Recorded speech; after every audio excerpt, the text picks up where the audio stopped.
Jeremias e os falsos profetas. Acho que é desnecessário ler, né? Que é comprido. Sim. Acho que quiser explicar Então, o que quer dizer essa passagem. Sobre os falsos profetas, né, o último item do capítulo 21, Allan Kardec pega uma passagem de Jeremias, né, que é um profeta Jeremias, que nós vamos encontrar na Bíblia, e ele fala sobre falsos profetas. E, né, eu vou ler um trechinho, só para que se entenda. Ele diz assim: eis que diz o Senhor dos Exércitos. O Senhor dos Exércitos, normalmente, né, eles colocam como Senhor dos Exércitos, mas é Deus, né, o ser mais evoluído. Ele fala assim: não escutei as palavras dos profetas que vos profetizam e vos enganam. Divulgam as visões do seu coração e não o que aprenderam da boca do Senhor. Dizem aqueles que me blasfema. Ele está dizendo, só para que a gente comece a entender, que o falso profeta, que é tudo que a gente estudou nesse capítulo, né, são as pessoas que têm o poder da palavra, ou falam em nome de Deus, ou tentam falar em nome de Deus, mas que ensinam coisas que não são verdadeiras, né? São coisas falsas. Por isso os falsos profetas que ensinam errado, não são verdadeiros, são falsos. Nós vamos perceber que Jesus, ele usa muito a palavra verdade, né? E a gente vai perceber que nós estamos em busca da verdade. O que nos atrapalha ainda é o não conhecimento da verdade. Tanto que a palavra de Jesus, que até foi usada aí erradamente, né? Ele diz sobre conhecereis, sobre conhecer a verdade, e quando nós conhecermos a verdade, ela nos libertará. A gente percebeu, né? A gente tem feito isso, né, nas respostas das questões que nos estão trazendo. A gente vai perceber que as pessoas, eu até falei aqui, né? O que acontece? As pessoas na sua religião, vamos dizer assim, ela não obtém a resposta para o seu questionamento. E isso atrapalha ela de viver. O que a gente percebe? A primeira possibilidade que as pessoas têm, elas fazem assim: o que é que o Espiritismo acha disso? O que o Espiritismo pensa disso? O Espiritismo pensa diferente das outras religiões? E nós vamos perceber que sim. O Espiritismo, ele responde às questões. Né? Ele fala assim: muitas religiões, elas não concordam com a eutanásia. A gente falou semana passada. Por quê? Porque elas acham que não deve se tirar a vida porque a vida foi dada por Deus. Apenas por isso. O que o Espiritismo explica? Ele explica que se eu estou na Terra para passar por uma situação difícil que eu causei, eu tenho que suportar, para que haja um entendimento. O aluno vai na escola e a professora vai ensinar para ele um problema de matemática. Então ela começa com as questões mais simples, só que quando chega na hora de ensinar a questão mais difícil, o aluno fala: posso ir embora, professor? Isso aí eu não preciso aprender. A gente fala assim: pode ir embora? Pode. O que vai acontecer? Não vai aprender. E daí? Vai ficar faltando, vai trazer um transtorno para a vida dela. A mesma coisa, nós viemos na Terra para passar por uma situação, mas só que na hora de passar a situação, eu vou lá e tiro essa possibilidade. Seria a eutanásia. Então ele fala assim: o que o Espiritismo? O Espiritismo mostra o porquê, ele explica o porquê. Não é, não existe, foi apenas porque Deus quis assim. Não. Ele tenta explicar aqui o motivo. Por que o animal pode ou poderia passar pela eutanásia? Porque ele não tem a mesma situação que o homem tem do seu aprendizado. Então, quando eu aprendo isso, eu já sei como lidar ou tratar com isso. Eu aprendi uma verdade.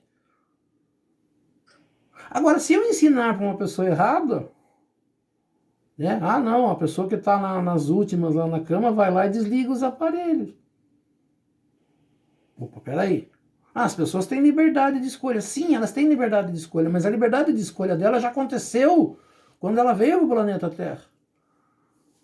Ela veio por um motivo, ela pediu a Deus e Deus permitiu que ela viesse com aquilo. Só que na hora do acontecer, né, da prova final, eu antecipo e falo, sai, não precisa participar da prova final. Mas peraí.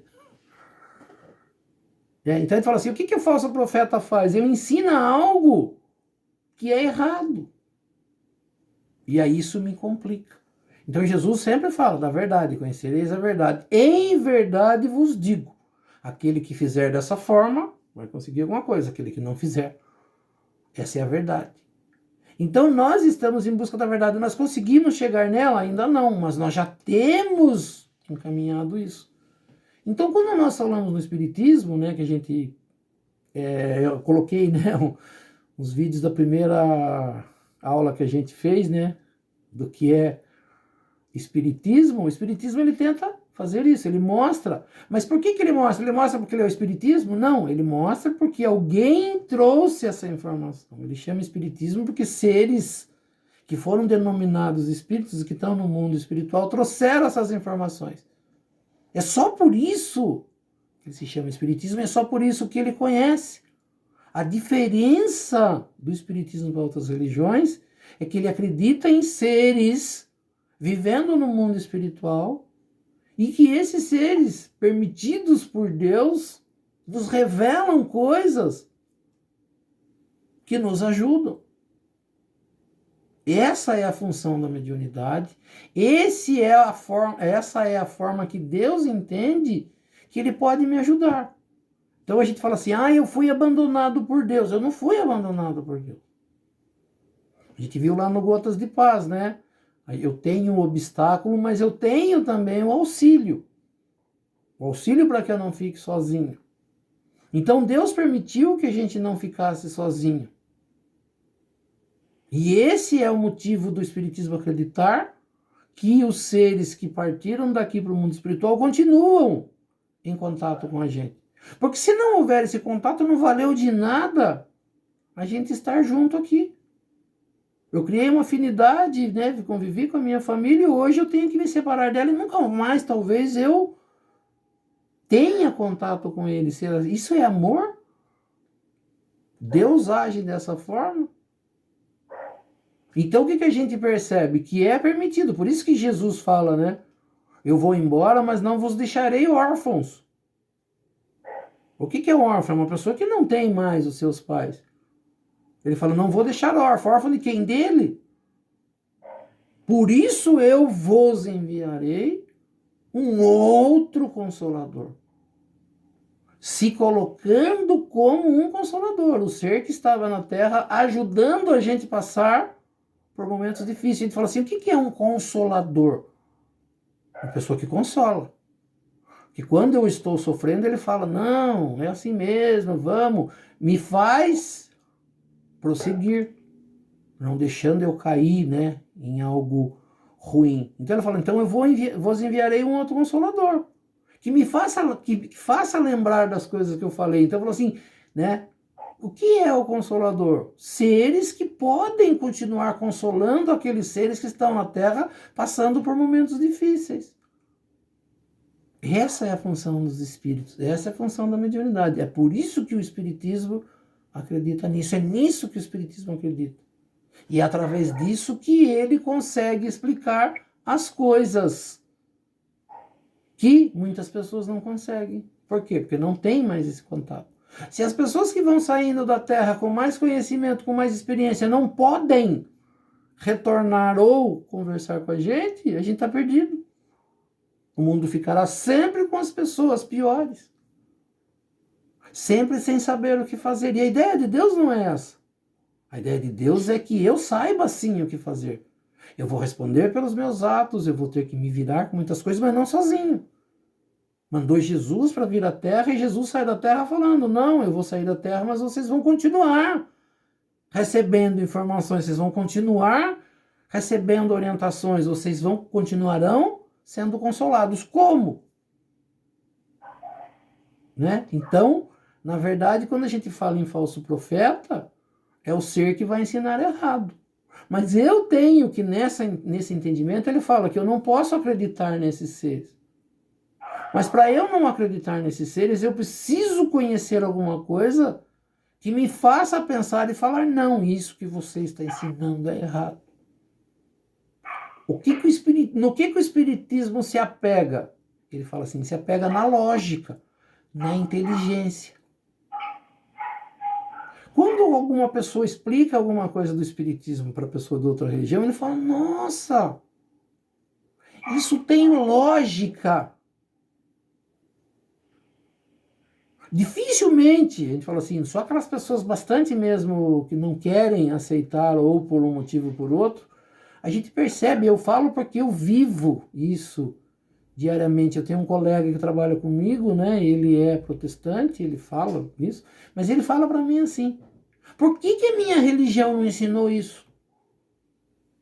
Por que eu levei tanto tempo para entender isso? E não é porque eu falei para ele, ele acreditou, porque ele usou da lógica dele e falou, nossa, é isso, sim. E assim, aí fica fácil de entender, dentro de uma lógica.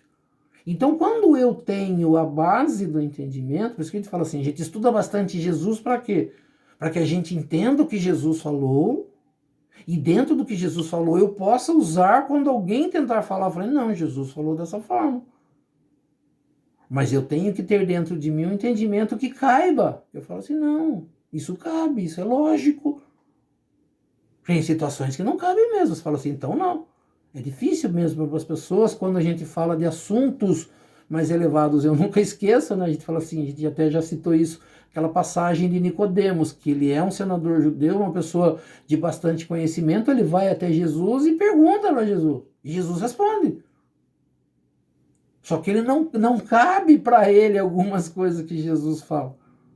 E ele faz uma pergunta bem boba. Então para voltar eu para a terra, eu tenho que de novo entrar no ventre da minha mãe? E Jesus fala, opa, peraí, né? Tá um pouco ainda difícil. Ele falou, é difícil. Se eu falo de coisas mais simples, você ainda não entende, imagine quando eu falar de coisas mais difíceis. Então Jesus entendeu que aquela época que ele veio, ele ia plantar a semente, mas muitas das pessoas não estavam prontas para entender o seu ensinamento. E ele fala assim, né, veio outro Consolador. Quando que vem outro Consolador? Quando a ciência evoluiu, quando eu já consigo, através da evolução feita por essas encarnações e pelo próprio planeta Terra, eu consigo falar, então é assim, então cabe. Então, quando eu tenho essa base do entendimento, não existe falso profeta. O falso profeta pode vir, mas eu falo, não, você está enganado. Isso não serve para mim. Então, qual é a ideia? Jeremias tenta aqui, e é o capítulo final, ele tenta mostrar que os falsos profetas falam daquilo que está dentro deles. Até ele diz assim, né? Deixa eu só ver aqui. Divulgam as visões do seu coração e não o que aprenderam da boca do Senhor. Então tem muita gente que faz interpretação de Jesus da forma que ele quer. Ele não quer usar o entendimento de Jesus, ele quer usar o entendimento dele. Quando ele usa o entendimento dele, ele não cabe, aí fica mais difícil de entender. Então ele fala assim, acredite no Senhor. Por isso que é falado, não acrediteis em todos os espíritos. Mas perceba se esse espírito fala coisas condizentes com o que Jesus ensinou. Aí eu não serei enganado. Aí não tem falso profeta. Aí ninguém me engana. Então ele fala assim, eu sou enganado quando eu não quero pensar. Ou quando eu não estudo. Aí eu pego pronto, e aí é a hora que eu, que me dou mal. É mais ou menos isso. E nós encerramos assim o capítulo 21. Isso. Segunda-feira que vem. Vem o capítulo 22, que é Não separeis o que Deus juntou, né? Que vai falar de casamento. Mais ou menos, de união na terra. Isso aí. Vamos encerrar então, Zó? Sim.